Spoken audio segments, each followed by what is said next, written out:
मेरे ख्याल से कोई ना कोई उनकी मजबूरी दिखाती है, क्योंकि अगर हर अब्दुल पंचर वाला है तो एपीजे अब्दुल कलाम तो इस देश के मिसाइल मैन भी थे, और उनको बीजेपी के ही अटल बिहारी वाजपेयी ने भारत का राष्ट्रपति बना के गलत किया क्या, ये तो भारत के प्रधान जी को बोलना है। क्योंकि अगर वो ये बोल रहे हैं तो इसका मतलब तो ये निकलता है कि एपीजे अब्दुल कलाम भी भारत के मिसाइल मैन नहीं थे, और वाजपेयी जी को उनको राष्ट्रपति बनाने की कोई जरूरत नहीं थी। तो दूसरी बात यह है कि अगर वो पंक्चर बनाना गरीबी की निशानी है, जैसे कि प्रधान जी ने कहा, तो 80 करोड़ हिंदू जो आज भारत में फ्री में राशन ले रहे हैं, मेरे अनुसार नहीं, भाजपा के अनुसार, तो वो या तो हिंदू राष्ट्र में वो गरीब हैं, या तो वो 80 करोड़ लोग मुफ्तखोर हैं। तो दोनों ही स्थिति के लिए खुद प्रधान जी जिम्मेदार हैं, क्योंकि 11 साल से उन्हीं का राज है। तो वो कहना क्या चाह रहे हैं? तो ये जो स्टीरियोटाइपिंग वो कर रहे हैं, स्टीरियोटाइपिंग को हिंदी में कहा जाता है घिसी पिटी बातें करना। तो मुझे एक आश्चर्य होता है, मैं आपको दो सैंपल दिखा रहा हूं, दो न्यूज है मैंने निकाली है। ये भारत के ही प्रधानमंत्री मोदी जी ने कभी कहा था कि भारत को लैंड ऑफ स्नेक चार्मर्स कहा जाता था, जो कि गलत है। हमें सबको पता है कि विदेशों में, खास करके पाश्चात्य देशों में, वेस्टर्न कंट्रीज में, किसी समय में भारत को कहा जाता था लैंड ऑफ स्नेक चार्मर्स। तो भारत के प्रधानमंत्री जी का कहना है 2014 अगस्त 2014 में भारत के प्रधानमंत्री जी ने कहा कि भारत को लैंड ऑफ स्नेक चार्मर्स कहा जाता था, जो कि आपत्तिजनक था। दूसरा, उन्होंने 2019 में फिर से कांग्रेस पर निशाना साधते हुए कहा कि कांग्रेस के समय में भारत को लैंड ऑफ स्नेक चार्मर्स कहा जाता था, जो कि गलत है। मतलब भारत के प्रधानमंत्री नरेंद्र मोदी जी को इस चीज से आपत्ति है कि भारत को स्टीरियोटाइप किया गया है। किसी के लिए ये आपत्ति उनकी एक बार नहीं दो बार है, मैंने बता दी। तो जिस व्यक्ति को खुद ही भारत को स्टीरियोटाइप करने में, भारत के बारे में घिसी पिटी बातें करना पसंद नहीं है, वो खुद प्रधानमंत्री होते हुए दूसरे के लिए इस तरह की घिसी पिटी या स्टीरियोटाइप बातें क्यों कर रहे हैं? इसका मतलब ही है कि एक तरह से जो खाना, अगर कोई सड़ा हुआ खाना मैं खुद नहीं खाता, तो वही खाना मुझे, मैं अगर दूसरे को परोस रहा हूं, तो इसके पीछे मजबूरी क्या है? मेरे ख्याल से इसका राजनीतिक कारण है, सामाजिक कारण है। एक साल पहले जो लोकसभा चुनाव हुए थे, उसमें बिल्कुल स्पष्ट हो गया था कि बीजेपी का वोट शेयर बढ़ नहीं रहा है।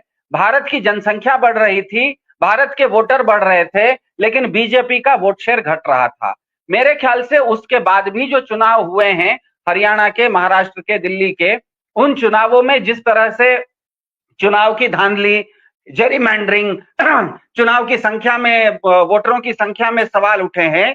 मेरे ख्याल से बीजेपी के इंटरनल सर्वे में बीजेपी को अब स्पष्ट हो गया है कि उसके वोट बढ़ नहीं रहे हैं। अब दिक्कत यह होती है कि कोई भी राजनीतिक दल का एक वोट बैंक होता है। किसी एक राजनीतिक दल को सिर्फ एक तरह के लोग वोट नहीं करते, बहुत तरह के लोग वोट करते हैं।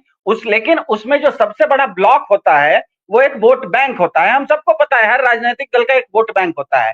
तो बीजेपी को शायद ये लग रहा है कि उसका जो कोर वोट बैंक है, जो कि व्हाट्सएप यूनिवर्सिटी का पीएचडी है, जिसको इस तरह की घिसी पिटी बातें पसंद है, शायद उनको अब लग रहा है कि 2024 के लोकसभा चुनाव के बाद वो भी नाराज होकर उनका साथ छोड़ रहा है। इसीलिए उनको वापस मनाने के लिए इस तरह की घिसी पिटी बातें खुद प्रधानमंत्री जी कर रहे हैं, जो कि खुद इस तरह की घिसी पिटी बातें दूसरे करते थे तो उनको आपत्ति होती थी। तो जिस चीज पर उनको आपत्ति होती थी, वो चीज अगर खुद कर रहे हैं, तो इसका मतलब कोई ना कोई उनके साथ बहुत बड़ी मजबूरी है। उनको लग रहा है कि उनका खुद का वोट बैंक सरक रहा है। उस सरकते हुए वोट बैंक को वापस अपने साथ लाने के लिए इसके अलावा कोई दूसरा चारा नहीं है। और दूसरा, मुझे सबसे आश्चर्यजनक लगा कि इन्होंने 2-4 दिन पहले एक बहुत मेहनत करके एक वक्फ बिल लाया। वक्फ बिल के आने से पहले भी उन्होंने एक नैरेटिव गढ़ा, और हमें पता है वो अल्पसंख्यक और बहुसंख्यक का नैरेटिव गढ़ा। लेकिन जैसे ही वक्फ बिल को कल सुप्रीम कोर्ट में चुनौती दी, सुप्रीम कोर्ट ने स्टे लगाने से पहले खुद सरकार के वकील ने बोल दिया कि परसों जो मैंने कानून बनाया है, उसको मैं आज कल से लागू नहीं करूंगा। मुझे आश्चर्य होता है। इसका मतलब ही है कि वो कानून पूरी तरह से, जिसको कहते हैं फुल प्रूफ कानून, अच्छा कानून, अच्छे तरह से तैयार किया हुआ कानून नहीं था। इसीलिए सुप्रीम कोर्ट के स्टे लगाने से पहले सरकार के वकील ने खुद कह दिया कि हम ये कानून वापस ले रहे हैं। कानून है लेकिन हम लागू नहीं करेंगे, हम खुद वापस ले रहे हैं। इसका मतलब ही है कि ये वक्फ बिल का लाना, इस तरह के स्टेटमेंट्स देना, वक्फ बिल, इसका मतलब आधा पका हुआ चावल उन्होंने लाया। ये जो स्टेटमेंट दिया उन्होंने, ये भी उनको बताता है कि भारत के प्रधानमंत्री को इस तरह की भाषा दूसरे उपयोग करते हैं, भारत के लिए तो पसंद नहीं है। तो जो चीज, जो सड़ा हुआ खाना खुद पसंद नहीं है, वो अगर दूसरे को परोस रहे हैं, तो इसकी मजबूरी मुझे ये लग रही है कि उनको बीजेपी के वोटर, बीजेपी के थिंक टैंक को लग रहा है कि उनका जो कोर वोटर है, बाकी वोटर तो उनका जो सरकना था सरक गया। 2024 के चुनाव में जैसे ही वो 240 के बैसाखी पर, 400 पार से 240 के बैसाखी पर आए, ये समझ में आ गया कि जो प्रोग्रेसिव और प्रगतिशील लोग बीजेपी को वोट कर भी रहे थे, वो अब नहीं कर रहे हैं। लेकिन अब उनको लग रहा है कि उनका कोर वोट बैंक भी खिसक रहा है, जो व्हाट्सएप यूनिवर्सिटी का पीएचडी है, जिसको इस तरह की ट्रोल की भाषा पसंद है, वो भी अगर उनको छोड़ रहा है, तो उनको बचाने के लिए, इंग्लिश में जिसे कहते हैं कि सैल्वेज ऑपरेशन, मेरे ख्याल से सैल्वेज ऑपरेशन है यही। मैं इस चीज को मैं उनकी हताशा, उनकी निराशा या उनके खिसकते हुए वोट बैंक को बचाने की कोशिश पर देख रहा हूं। अगर अगर इस साल के शुरुआत में ट्रंप साहब के जीतने को अगर आप देखिएगा, तो वो डेटा बताता है कि ट्रंप साहब के जीतने में सोशल मीडिया का बहुत बड़ा हाथ था। हालांकि सभी सर्वेस कह रहे थे कि कमला हैरिस आगे है, लेकिन अंत में ट्रंप साहब जीते, और उसका बहुत बड़ा कारण सोशल मीडिया था। वो सोशल मीडिया सच बोल रहा था या झूठ बोल रहा था, मैं उसमें नहीं जा रहा हूं, लेकिन ट्रंप साहब के जीतने में सोशल मीडिया का इन्फ्लुएंस का बहुत बड़ा हाथ था।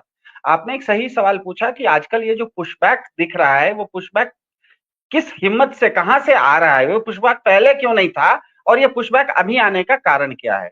तो मेरे ख्याल से ये इस पुशबैक की शुरुआत करीब करीब 1 साल पहले हुई, और वो शुरुआत भारत के 4 शंकराचार्यों ने की, जब मंदिर उद्घाटन के समय उनको धर्म गुरुओं को रहते हुए राजनेता पूजा पर बैठ गए। भारत का औसत हिंदू को भी ये चीज अच्छी नहीं लगी कि 11 साल पुरानी सरकार 11,000 साल के संस्कार को हाईजैक कर ले। इसीलिए नतीजा 2024 के 2 महीने बाद, मंदिर उद्घाटन के 2 महीने बाद जो चुनाव हुए, उसमें बीजेपी के गढ़ में ही बीजेपी को हरा दिया। मेरे ख्याल से ये पुशबैक की शुरुआत शंकराचार्यों ने की मंदिर उद्घाटन के समय, कि भारत की 11,000 साल की के संस्कार को 11 साल की सरकार आके अगर बदलने की कोशिश करेगी, तो वो औसत हिंदू भी नहीं चाहेगा। दूसरी बात पिछले कुछ हफ्तों से ये हो गई है कि ग्रॉक नाम की एक चीज जो आ गई है, उसने लोगों की हिम्मत बढ़ा दी है कि लोग ग्रॉक को कोट करके डालते हैं और कहते हैं कि बीजेपी की फजीहत मैं थोड़े कर रहा हूं, ये तो आर्टिफिशियल इंटेलिजेंस कर रहा है। आपको अगर बुरा लग रहा है तो ग्रॉक को जेल में डाल दीजिए। अब क्योंकि आप ग्रॉक को जेल में नहीं डाल सकते, क्योंकि हम जब सोशल मीडिया को देखते हैं, तो बीजेपी को जो उत्तर दिया जा रहा है उन्हीं की भाषा में, वो उत्तर जब लोग डाल रहे हैं, तो बहुत लोग ग्रॉक को कोट करके डाल रहे हैं, ताकि अगर किसी भी तरह का कानूनी दावपेच या किसी तरह का डराने धमकाने की बात उन पर आए, तो वो कहेंगे मैं थोड़े बोल रहा था, ये तो ग्रॉक बोल रहा था। अगर आपको गुस्सा है तो इलॉन मस्क को जेल में डाल दीजिए। अब इलॉन मस्क को तो मोदी जी जेल में डालने से रहे, क्योंकि उनके बच्चों के साथ उनको गोदी में खेलना है और उनके साथ व्यापार करना है। तो मेरे ख्याल से ये पुशबैक आने का कारण 2 बना है। एक, 11,000 साल भारत की पुराने संस्कार, जिसको कि भारत की सरकार ने कहा कि 11 साल की सरकार 11,000 साल के संस्कार से बड़ी है, ऐसा अगर कहेंगे तो औसत हिंदू भी नाराज होगा। और दूसरा, जो लेटेस्ट टेक्नोलॉजी एआई की आई है, और खास करके ट्विटर पर जो ग्रॉक नाम की चीज आई है, उसने लोगों के अंदर इतनी हिम्मत बढ़ा दी है कि लोगों को खुद भी कुछ बोलना होता है तो वो ग्रॉक से पूछ लेते हैं, और ग्रॉक ने जो जवाब दिया उसको फॉरवर्ड कर देते हैं। अब लोग कहेंगे मैंने थोड़ा ये कहा था, ये तो ग्रॉक कह रहा है, आपको बुरा लगे तो ग्रॉक से जाके पूछिए या ग्रॉक को जेल में डाल दीजिए। अब ग्रॉक को जेल में नहीं डाल सकते। हालांकि आज उन्होंने, मोदी जी ने मस्क से बात की है, तो पता नहीं उन्होंने ये पूछा कि नहीं कि यार ग्रॉक बहुत फजीयत कर रहा है हमारी, इसको बंद करवा सकते होता है। तो बेचारा, मुझे पता है मस्क क्या बोला होगा। मस्क बोला होगा आपसे ज्यादा ग्रॉक तो मेरी खुद की फजीयत कर रहा है, तो ग्रॉक तो मुझे भी नहीं छोड़ता, तो मैं खुद के लिए बंद नहीं कर रहा हूँ, आपके लिए कैसे बंद करूंगा। लेकिन मेरे ख्याल से ये एक अच्छी शुरुआत है। एक तरफ तो भारत के प्राचीन 11,000 साल पुराने संस्कार भी सामने आ रहे हैं, और जो लेटेस्ट टेक्नोलॉजी है एआई की, वो भी सामने आ रही है। इन दोनों का एक समागम हो रहा है, जो कि बीजेपी का ये जो क्लेम है कि 11 साल पुरानी सरकार 11,000 साल पुराने संस्कार से बड़ी है, ये चीज जो गलत क्लेम वो कर रहे हैं, उसको प्राचीन संस्कार और एकदम ताजा तरीन जो एआई है, ये दोनों मिलके उनको दोनों तरफ से सैंडविच कर रहे हैं, स्क्वीज कर रहे हैं, ऐसा मुझे लग रहा है। सीधी सीधी बात है कि वर्तमान काल जो होता है, वो एक प्रवाह की तरह होता है, वो नदी की धार होती है। नदी के धार के दो किनारे होते हैं, एक भूतकाल होता है, एक भविष्यकाल होता है।